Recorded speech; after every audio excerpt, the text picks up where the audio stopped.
Sa 60 ka milyon ka mga Americans ang apektado sa gipagawas ng winter weather alert human sa nisinati nga talagsaon ug hilabihan kadako og kakusog nga winter storm nga gipanglantawan nga way pinakagrabe nga snowfall ug pinakabugnaw nga panahon human sa usa ka dekada. Apektado ang Canada lakitang 30 ka mga states sa Estados Unidos sa maong weather alert.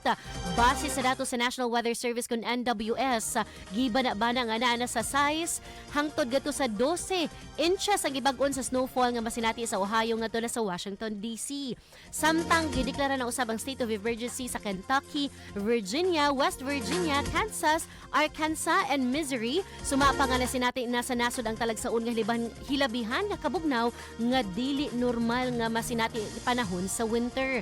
Sumapa sa NWS nga ang extreme weather nga nasinati sa mga nahisgutang lugar resulta kini sa gitawag nga polar vortex, ang napurma nga baga nga bugnaw nga hangin nga nagtuyok sa Arctica. Human sa pagputo sa mga winter storm sa Central Plains, gipanglantawan nga moigo kini sa US East Coast sa umaabot nga adlaw Domingo.